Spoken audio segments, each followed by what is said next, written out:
Hello दोस्तों, इस video में सेकंड पेपर का लास्ट यूनिट छठा यूनिट डिस्कशन करने वाले हैं। सीखने व मूल्यांकन के दार्शनिक आधारों की अपन बात करेंगे।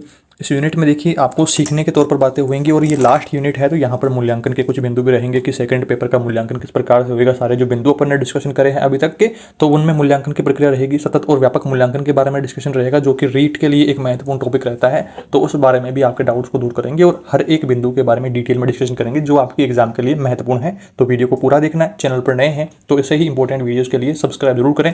पहली बात, आपके छठा यूनिट 12 नंबर का है। निबंधात्मक प्रश्न एक आ सकता है या छोटे प्रश्न भी यहाँ से आ सकते हैं। अब कुछ स्टूडेंट्स के डाउट है कि निबंधात्मक प्रश्न आने का क्या मतलब है। आप तो सभी यूनिट में ऐसा ही कह रहे हो कि निबंधात्मक प्रश्न भी आएगा और छोटे प्रश्न भी आ सकते हैं, तो क्या इतने सारे निबंधात्मक प्रश्न आएंगे? तो ऐसा नहीं है। निबंधात्मक प्रश्न का मतलब है कि बड़े टॉपिक्स को आपको यहाँ पर देखना होगा और अगर 5-4 नंबर का ही यूनिट है तो फिर उसमें आपको सिर्फ छोटे टॉपिक्स को ही देखना है, बड़े टॉपिक्स की ओर ज़्यादा ध्यान नहीं देना है। छोटे छोटे प्रश्नों को ज़्यादा देखने के लिए आपको वहाँ पर प्राथमिकता रखनी है। जब आपके पास में सीरीज है तो उसमें आप थोड़ा सा ये चीज़ें ऑब्जर्व करेंगे कि जो ज़्यादा नंबर वाला यूनिट है उसमें आपको निबंधात्मक प्रश्न देखने होंगे और जो छोटे नंबर वाले कम नंबर वाला जो यूनिट है उसमें छोटे प्रश्न, अति लघुत्तरात्मक, लघुत्तरात्मक और जो ऑप्शनल प्रश्न है उनकी तरफ ज़्यादा ध्यान देना होगा। तो ये बातें आपको ध्यान रखने वाली हैं। इसके बाद में अब हम यूनिट की शुरुआत करते हैं। पहला टॉपिक आपके आता है सीखने से ही शुरुआत करते हैं। सीखना क्या है? सीखना बच्चों की स्वाभाविक प्रक्रिया है। सीखने के तरीके और रुचियों का भी इस पर गहरा असर पड़ता है। बच्चों को मौका मिले तो अपनी रुचि और अनुभव के सहारे अपने स्तर की जो बातें हैं उनको वो आसानी से सीख लेंगे। उनकी जिसमें रुचि है उस प्रकार की बातें आसानी से ऑब्जर्व करके, देख करके, अनुसरण करके वो सीख लेते हैं। आगे देखिए, स्वतंत्र चिंतन और सृजनशीलता की जड़ें दरअसल बच्चों की कल्पनाओं में ही छिपी होती है। चीज़ों को बार बार इस्तेमाल और अनुभवों की जगह पर देखने देने से सीखना सिखाना आसान हो जाता है। इस्तेमाल करना बार बार और उसको बार बार अनुभव करने से चीज़ें सीखना सिखाना आसान हो जाता है। तो ये सीखने के बारे में ध्यान रखनी है कुछ बातें।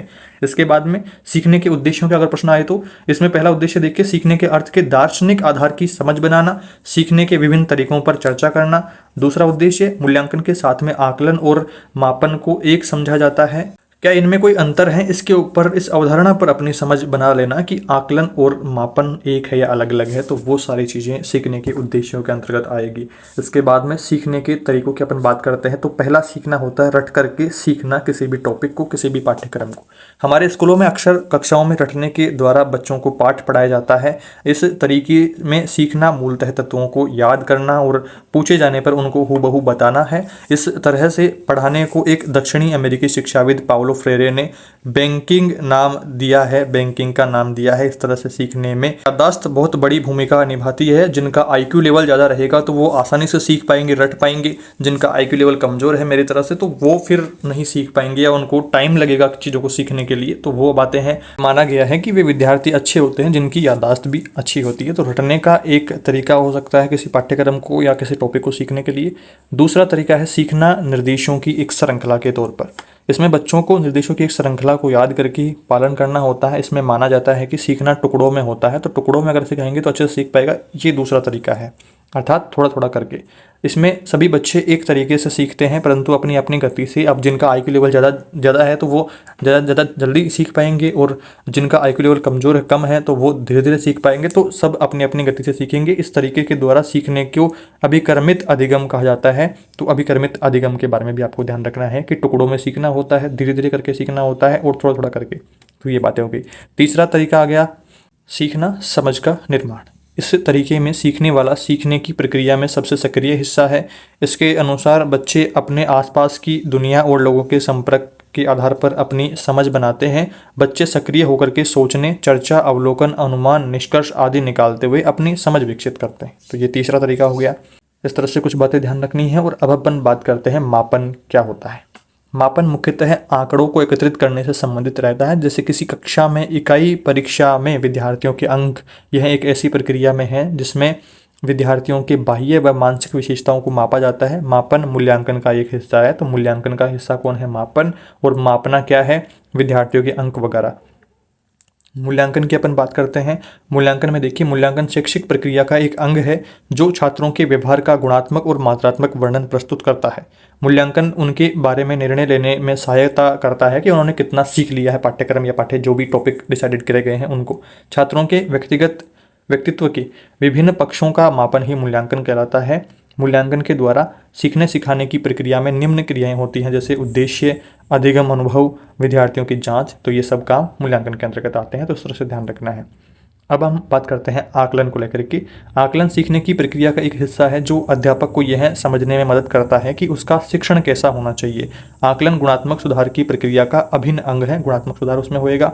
आकलन के आधार पर ही अध्यापक यह जान सकते हैं कि विद्यार्थी किस हद तक समझ पाया है, टॉपिक को याद कर पाया है, और अभी उसे और कितना प्रयत्न करना है चीज़ों को समझने के लिए, सीखने के लिए। तो ये बातें आकलन के अंतर्गत ध्यान रखनी है। आकलन के आधार प्रश्न आ जाता है दिन प्रतिदिन के आधार पर, और सावधिक। तो ये 2 प्रकार, 2 आधार आपको ध्यान रखने हैं। आकलन के चरणों का प्रश्न आता है, तो पहला चरण देखिए, भिन्न भिन्न स्रोतों और विधियों द्वारा सूचना और प्रमाण एकत्रित करना और सूचनाओं के स्रोत, पहले चरण में। दूसरे चरण में सूचनाओं को दर्ज करना, सूचनाओं की रिकॉर्डिंग करना, और तीसरे चरण में एकत्र सूचनाओं का अर्थ निकालना। तो ये 3 चरण यहाँ पर हो गए। इसके बाद में आकलन, मूल्यांकन तथा मापन में अंतर। ये प्रश्न यहाँ पर इस यूनिट का बड़ा प्रश्न बन जाता है। पहली बात तो आकलन क्या है, दूसरा प्रश्न मूल्यांकन क्या है, तीसरा प्रश्न मापन क्या है, चौथा प्रश्न आकलन और मूल्यांकन में अंतर, पांचवा प्रश्न मूल्यांकन और मापन में अंतर, छठा प्रश्न आकलन और मापन में अंतर, या फिर सातवां प्रश्न। इस तरह से तीनों में अंतर एक साथ पूछ ले। तो इस तरह से अलग अलग प्रश्न यहाँ से बनने की संभावनाएं रहती है। तो एक अच्छी प्रकार से आपको इसको समझने की कोशिश करनी है, जिसमें हम सबसे पहले अर्थ की बात करते हैं। अर्थ में देखिए, आकलन का अर्थ, आकलन एक संवादात्मक तथा रचनात्मक प्रक्रिया है जिसके द्वारा शिक्षक को यह ज्ञात होता है कि विद्यार्थी द्वारा उचित अधिगम हो रहा है अथवा नहीं हो रहा। तो ये काम किसमें होएगा, आकलन में, आंकने का काम होएगा। मूल्यांकन में, मूल्यांकन एक योगात्मक प्रक्रिया है जिसके द्वारा किसी पूर्व निर्मित शैक्षिक कार्यक्रम अथवा पाठ्यक्रम की समाप्ति पर विद्यार्थियों की शैक्षिक उपलब्धि ज्ञात की जाती है। पाठ्यक्रम की समाप्ति पर सारा जो भी टॉपिक पढ़ाया जा रहा है उसको कंप्लीट होने के बाद में मूल्यांकन होएगा। और तीसरा है मापन। मापन का अर्थ देखिए, मापन आकलन मूल्यांकन की एक तकनीक है जिसके द्वारा किसी व्यक्ति या पदार्थ में निश्चित विशेषताओं का आंकिक वर्णन किया जाता है। तो आंकिक वर्णन किसमें करेंगे, मापन में, मापेंगे उसको, मेजरमेंट। तो ये बातें आपको अर्थ में ध्यान रखनी है। इसके बाद में उद्देश्यों का अपन बात करते हैं। तो उद्देश्य देखिए, आकलन में इसका उद्देश्य निदानात्मक होता है। शैक्षिक संदर्भ में आकलन का उद्देश्य शिक्षण अधिगम कार्यक्रम में सुधार करना, जहां पर गलतियां हो रही हैं उनको सुधार करना, विद्यार्थियों की अधिगम संबंधित कठिनाइयों को दूर करना, ज्ञात करना होता है।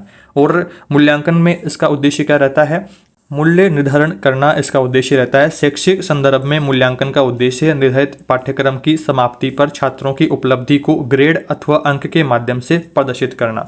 और मापन का उद्देश्य आकलन व मूल्यांकन की एक तकनीक है मापन। तो ये इनके अंतर्गत में ही आ जाएगी दोनों में।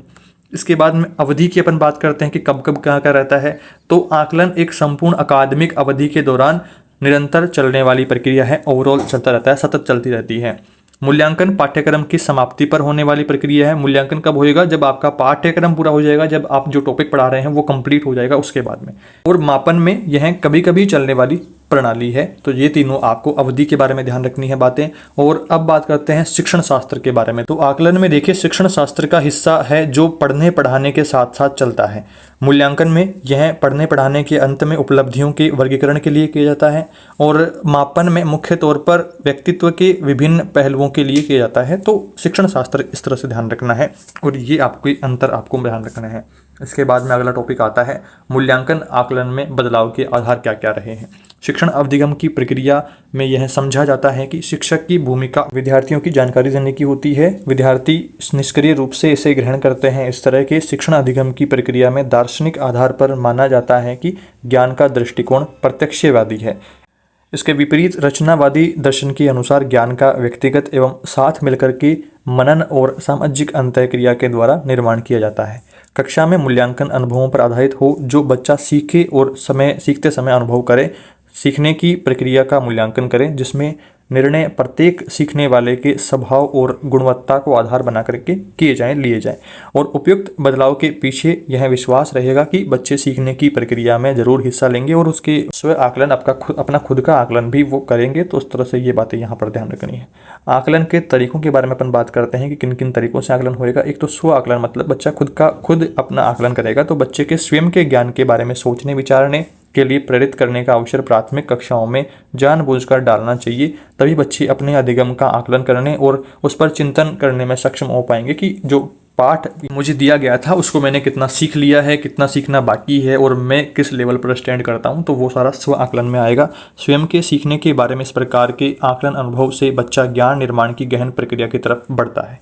दूसरा तरीका यहाँ पर रहेगा समूह आकलन। एक ग्रुप रहेगा दोस्तों का, तो फिर वो आकलन करेगा कि तेरे को कितना आ गया, तेरे को कितना आया, मैंने कितना सीख लिया है, तो वो सारा तो बच्चों द्वारा समूह में कार्य करते हुए उनके सीखने की प्रगति के आकलन को इस श्रेणी में सम्मिलित करते हैं। शिक्षक को आकलन करना चाहिए कि क्या उन्होंने सामूहिक चिंतन किया है, क्या प्रत्येक ने स्वयं की भूमिका का निर्वहन किया है, क्या बच्चे द्वारा निकाले गए समाधान युक्ति संगत हैं। तो ये समूह आकलन में बातें ध्यान रखनी। उसके बाद में अब हम बात करते हैं बच्चों को किसी भी कक्षा में न रोकने का औचित्य। किसी भी कक्षा में न रोकने का मतलब है कि आप बच्चों को फेल नहीं कर सकते हैं, किसी कक्षा में रोक नहीं सकते हैं, तो असफल हो जाने पर भी आपको उसे अगली कक्षा में भेजना पड़ेगा। तो कई छात्र परीक्षा में असफल हो जाने पर अगली कक्षा में प्रवेश न लेने के कारण कुंठा के शिकार हो जाते हैं, डिप्रेशन में चले जाते हैं। कभी कभी बालक में अपराधी प्रवृत्ति भी जन्म ले लेती है। असफल बालकों के प्रति माता पिता का व्यवहार भी बदल जाता है। कुछ बालक जो कम धैर्यवान होते हैं आत्महत्या तक का अपराध कर लेते हैं। तो ये बहुत गलत सिस्टम रहता है। पहली बात तो बच्चे को अच्छे से पढ़ाया जाना चाहिए और अच्छे से सिखाना चाहिए, और फिर उसकी रुचि भी देखनी चाहिए कि किस फील्ड में उसकी रुचि है, तो उसके अनुसार कार्य करवाना चाहिए। तो ये सारी चीज़ें हैं। शिक्षा का उद्देश्य मानव का विकास करना है, न कि उसके जीवन को दुखी बनाना। आरटीई 2009 में मूल्यांकन व्यवस्था में सुधार किया गया है, जिसके अंतर्गत सतत मूल्यांकन को महत्व दिया गया है। अब देखिए, आपके रीट के लिए भी सतत मूल्यांकन महत्वपूर्ण रहता है और आरटीई वाला टॉपिक भी महत्वपूर्ण रहता है। आरटीई के तो एक अलग टॉपिक सिस्टम एक बड़ा सारा है और सतत मूल्यांकन का भी एक टॉपिक है, तो इनको हम अलग वीडियोज में भी डिस्कशन करेंगे। तो चैनल के साथ में जुड़े रहना है, चैनल को सब्सक्राइब करके बेल नोटिफिकेशन जरूर से ऑन रखना है, ताकि इस तरह के इंपॉर्टेंट वीडियो जैसे आपके लिए आए तो वो रीट तैयारी में भी आपकी मदद करें। इसके बाद में देखिए आगे, परीक्षा में अंकों के स्थान पर ग्रेडिंग को महत्व दिया गया है। आजकल ऐसी व्यवस्था हो गई है कि कक्षा 1 से 8 तक बालक को किसी भी कक्षा में नहीं रोका जाएगा और अगली कक्षा में उसका अध्ययन यथावत रहेगा। यह शैक्षिक व्यवस्था उचित है। इससे बालक तनाव रहित होकर के अपना अध्ययन जारी रख सकेगा। तो ये बातें आपको बच्चे को क्लास में न रोकने के अंतर्गत ध्यान रखनी है। इसके बाद में मूल्यांकन से छात्र का सामाजिक स्तरीकरण में क्या बदलाव आएगा। तो मूल्यांकन के आधार पर छात्र का सामाजिक स्तरीकरण करने में सहायता मिलती है। आजकल समाज में विद्यालय में प्रवेश लेते समय या सरकारी नौकरियों में जातिगत आरक्षण की व्यवस्था है। यदि समुचित मूल्यांकन किया जाता है तो मूल्यांकन परिणामों के आधार पर छात्र को अपनी सामाजिक स्थिति का लाभ प्राप्त हो जाता है। उसे अच्छे विद्यालय में प्रवेश मिल जाता है तथा सरकारी सहायता भी मिल जाती है। प्रतियोगी परीक्षाओं की प्रगति पर आरक्षण लाभ भी मिल जाता है, जिससे उसका सामाजिक स्तर प्रभावित होता है। तो सामाजिक स्तरीकरण में भी परिवर्तन देखने को मिलता है अगर मूल्यांकन सही ढंग से हुआ है। इसके बाद में आगे देखिए, शिक्षक की जवाबदेही में देखिए, सामान्यतः शिक्षक का कार्य शिक्षण कराना माना जाता है, परंतु यह कार्य कहते समय जितना आसान प्रतीत हो रहा है उतना आसान है नहीं। इस कार्य में उतनी ही अधिक जिम्मेदारी भी है। जिम्मेदारी को पूर्ण करने के लिए शिक्षक को कुछ शिक्षण संबंधित कर्तव्य करने होते हैं। शिक्षण कार्य से इस बंधन को शिक्षक किस स्तर तक निभाते हैं, यही शिक्षक की जवाबदेही कही जा सकती है। तो एक जवाबदेही रहती है, जिम्मेदारी रहती है। तो वो जवाबदेही के प्रकार देखिए, एक तो कानूनी जवाबदेही, एक प्रशासन जवाबदेही, एक वित्तीय जवाबदेही, एक नैतिक जवाबदेही। तो ये 4 जवाबदेही आपको ध्यान रखनी है। इसके बाद में अगला महत्वपूर्ण टॉपिक आता है सतत और व्यापक मूल्यांकन को लेकर के। जैसा कि मैंने आपको अभी पहले बताया था कि सतत और व्यापक मूल्यांकन महत्वपूर्ण टॉपिक रहता है आपके यहाँ पर भी और रीट में भी। CCE आप इसे कह सकते हैं इंग्लिश में। CCE इंग्लिश में भी आने वाला है आपके। ये कंटिन्यूअस एंड कॉम्प्रिहेंसिव इवेल्युएशन ये रहेगा मूल्यांकन का एक महत्वपूर्ण टॉपिक, जिसमें सतत मूल्यांकन आपका चलता रहेगा पूरे वर्ष पर्यंत, पूरे जीवन पर्यंत। इस तरह से अलग अलग चीज़ें सारी रहती है, तो वो अपन समझेंगे। सीखना एक सतत प्रक्रिया है, अतः मूल्यांकन भी सतत होना चाहिए। इस प्रक्रिया में व्यापकता को भी ध्यान में रखा जाना आवश्यक है, जिससे कि शिक्षा के उद्देश्यों और सरोकारों की पूर्ति की जा सके। मूल्यांकन अवलोकन सूचनाएं एकत्र करने और उन सूचनाओं के आधार पर निर्णय लेने का एक तरीका है। आगे देखिए, सतत एवं व्यापक मूल्यांकन के महत्वपूर्ण पदों की अवधारणा के बारे में आपको ध्यान रखना है कि 4 इसके महत्वपूर्ण पद हैं। एक तो सततता, मतलब कि लगातार आपका कंटिन्यूसली मूल्यांकन होता रहेगा, और व्यापकता उसमें रहेगी कि ओवरऑल डेवलपमेंट की बात आएगी और ओवरऑल मूल्यांकन की बात आएगी। आकलन उसमें होता रहेगा और मूल्यांकन उसमें होता रहेगा। तो ये 4 आपको पद ध्यान रखने हैं, जिनके बारे में भी आइए कुछ बिंदु अपन और डिस्कशन कर लेते हैं, जिससे आपको अच्छे से समझ में आ जाए कि सतत और व्यापक मूल्यांकन कहना क्या चाहता है। इसमें देखिए, सततता में सतत पक्ष आकलन की निरंतरता और आवर्तन पर ध्यान देता है। बच्चों की प्रगति का लगातार अवलोकन करना तथा उसके आधार पर शिक्षण योजना बनाना ही रचनात्मक आकलन है कि बच्चे कितना सीख रहे हैं, किस विधि से अच्छा सीख रहे हैं तो उस विधि को अपनाए रखना, अगर उस विधि से नहीं सीख पा रहे हैं तो विधि को बदलना, अलग तरीके से बच्चों को सिखाना, तो वो सारा काम सततता में आएगा। अतः मूल्यांकन में सततता होना आवश्यक है। तो ये बिंदु हो गया पहला। दूसरा बिंदु देखिए व्यापकता। व्यापकता बच्चे के व्यक्तित्व के सर्वांगीण विकास के समस्त पहलुओं के आकलन पर ध्यान देता है। समस्त पहलू मतलब सर्वांगीण विकास, ओवरऑल डेवलपमेंट की बात आएगी। व्यापकता बालक को उपलब्ध करवाए जाने वाले अवसर, विषय, तरीके और अनुभव आदि में देखी जाती है कि बच्चे ने कितना सीख लिया है, कितना बाकी है और किस विधि वगैरह सारा चीज़ें वो व्यापकता में रहती है। इसके बाद में आकलन की बात करते हैं। आकलन छोटे छोटे उद्देश्यों के लिए किया जाता है। यह निरंतर चलने वाली प्रक्रिया है। इसमें निरंतर सुधार किया जाता है। यह मूल्यांकन प्रक्रिया का एक हिस्सा है। तो ये बातें ध्यान रखनी। इसके बाद में मूल्यांकन लास्ट में आ गया। यह वह प्रक्रिया है जो बच्चे के सीखने सिखाने की प्रक्रिया के साथ साथ चलती है। मूल्यांकन बड़े लक्ष्य को इंगित करता है तथा निश्चिंतता का बोध कराता है। और अगर कंटिन्यूसली मूल्यांकन अपना होएगा तो एक बड़ा कोई डर नहीं रहेगा। जिस तरह से आपकी वार्षिक एग्जाम एक बार ही हो रही है तो आपको डर बना रहता है कि यार कहीं पेपर बैक ना रह जाए, बाकी सारे लफड़े, तो वो डर नहीं रहेगा। अगर आपका सतत लगातार मूल्यांकन होता रहेगा तो ऐसा कोई डर आपके रहने वाला है नहीं। इस प्रकार से सतत एवं व्यापक मूल्यांकन की प्रक्रिया के अंतर्गत मूल्यांकन के प्रकारों को लेकर के भी प्रश्न महत्वपूर्ण रहते हैं। तो पहला मूल्यांकन इसके अंतर्गत देखिए रचनात्मक मूल्यांकन। रचनात्मक मूल्यांकन में बच्चे के दैनिक काम पर टिप्पणी देना, बच्चे में डायरी, नोट, रिपोर्ट बनाते रहना बच्चे की, और इसके अनुसार सुधारात्मक कदम उठाना, ये सभी रचनात्मक आकलन के रूप में है। अतः शिक्षक को प्रतिदिन आकलन करते रहना चाहिए बच्चे का कि बच्चा कितना सीख रहा है, सीखने की गति क्या है और क्या क्या कमियां रह रही है, तो वो सारी चीज़ें। दूसरा मूल्यांकन आता है योगात्मक मूल्यांकन। योगात्मक मूल्यांकन में देखिए शिक्षण एक निश्चित अवधि के बाद जब पाठ्यक्रम का कोई खास हिस्सा पूरा हो जाए तब एक समयांतराल पर यह देखा जाता है कि बच्चों ने इस दौरान कुल कितना सीखा है एक निश्चित टॉपिक को, एक निश्चित पाठ्यक्रम को।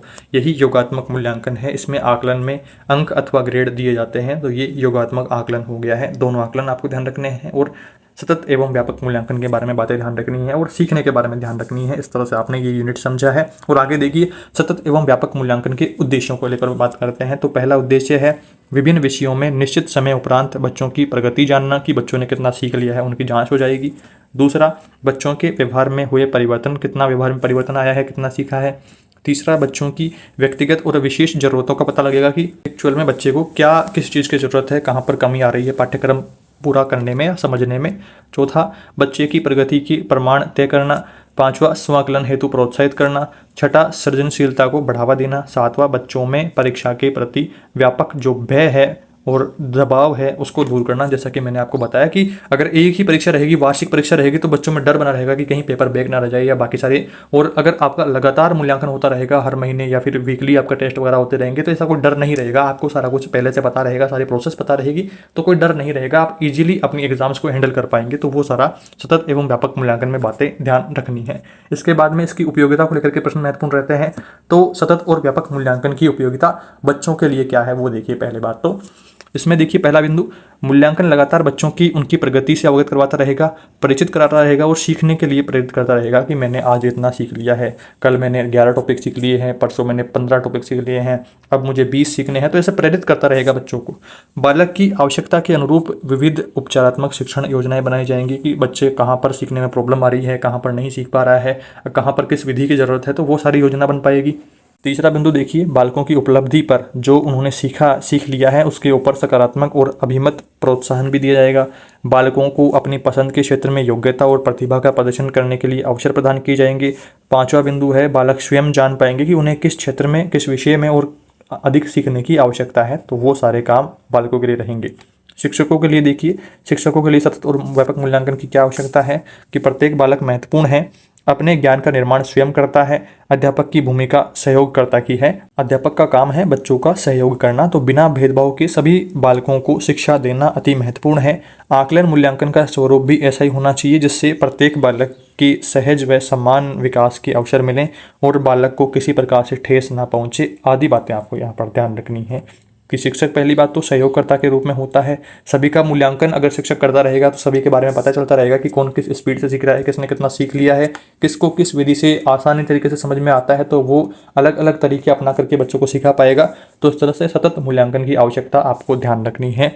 आई होप आपने सारे बिंदु इस तरह से यहाँ पर ठीक तरीके से समझ लिए हैं। अपना ये सेकंड पेपर यहाँ पर कंप्लीट हो जाता है। जिसको आप unit by unit playlist option पर जाकर के देखिएगा, जिससे आपकी तैयारी इस पेपर की अच्छी हो जाएगी। वीडियो कैसा लगा कमेंट करके जरूर बताइएगा। पसंद आया है तो लाइक करें, अपने दोस्तों के साथ में शेयर करें, और चैनल पर नए हैं तो इसी तरह के इंपॉर्टेंट वीडियोस के लिए सब्सक्राइब जरूर करें।